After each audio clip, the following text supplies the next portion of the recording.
बिस्मिल्लाहिर्रहमानिर्रहीम अस्सलाम वालेकुम welcome to English learning class. हम टेंसेस डिस्कस कर रहे हैं। इससे पहले 3 क्लासों में हमने पास्ट इंडेफिनिट टेंस को सिंपल नेगेटिव और इंट्रोगेटिव फुल स्ट्रक्चर के साथ डिटेल डिस्कस किया है। आज इन सब को इस क्लास में सिर्फ शॉर्ट एक बार फिर डिस्कस करेंगे ताकि आपको आसानी से समझ आ सके और किस्म का डाउट हो तो वो भी क्लियर हो जाए।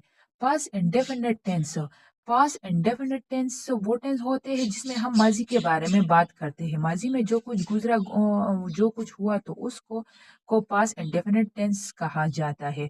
और उर्दू में जो इनकी पहचान है, जुमलों के आखिर में ता ता ती ते या अलिफ और छोटी या बड़ी ये आती है। पास्ट इंडेफिनिट टेंस का जो सिंपल स्ट्रक्चर है वो है सब्जेक्ट, फिर है सेकंड फॉर्म ऑफ वर्ब और फिर है ऑब्जेक्ट। यहाँ पर हमारे पास ये सेंटेंसेस है, आप हर हफ्ते पार्क जाते थे, तो इसी को इस स्ट्रक्चर पर बनाते हैं। सब्जेक्ट क्या आएगा? आप, यू, यू आएगा। फिर वर्ब क्या है? वर्ब जो है वो जाना है और यहाँ पर सेकंड लगेगी तो गो की सेकंड फॉर्म वेंट। थर्ड जो है वो गोन है, यहाँ पर वेंट, वेंट। ऑब्जेक्ट क्या आएगा? टू पार्क एवरी वीक, आप हर हफ्ते पार्क जाते थे। तो ये इसी का फुल सिंपल स्ट्रक्चर के साथ फुल सेंटेंसेस बनता है। अब इसी को अगर इंट्रोगेटिव नेगेटिव के साथ डिस्कस करें तो इसका जो स्ट्रक्चर वो बन जाता है वो है सब्जेक्ट, फिर आता है डिड नॉट, फिर आता है फर्स्ट फॉर्म ऑफ वर्ब, यहाँ पर फर्स्ट फॉर्म लगता है और बाद में आते हैं ऑब्जेक्ट। पहले आपके जहन में ये सवाल आता है कि यहाँ पर सेकंड लगा है और यहाँ पर फर्स्ट। तो इससे पहले क्लास में हमने फुल डिटेल के साथ इस पर वीडियो बनाई है। आप इससे पहले क्लास में जाकर उसको वहां से देख सकते हैं, आपको फिर आसानी के साथ समझ आएगी।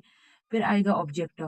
आप इस सेंटेंस को हमने यहाँ पर नेगेटिव किया है, आप हर हफ्ते पार्क नहीं जाते थे। तो यहाँ पर इसी स्ट्रक्चर में को फॉलो किया। सब्जेक्ट यहाँ पर यू आएगा, फिर है डिड नॉट, वर्ब क्या आएगा? गो।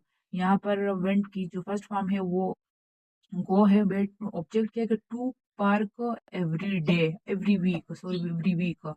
यहाँ पर अब इसी सेंटेंसेस को इंट्रोगेटिव में हमने कन्वर्ट किया है। तो यहाँ क्या आप हर हफ्ते पार्क जाते थे? तो इसी का स्ट्रक्चर ये बन जाता है कि यहाँ पर स्टार्ट में डिड लगता है, फिर सब्जेक्ट, फिर फर्स्ट फॉर्म ऑफ वर्ब और लास्ट में ऑब्जेक्ट। सब्जेक्ट डिड, यहाँ पर सेंटेंसेस में स्टार्ट में डिड आएगा, सब्जेक्ट यू हो गया। वर्ब क्या है? वर्ब जो है वो जाना है, गो टू। ऑब्जेक्ट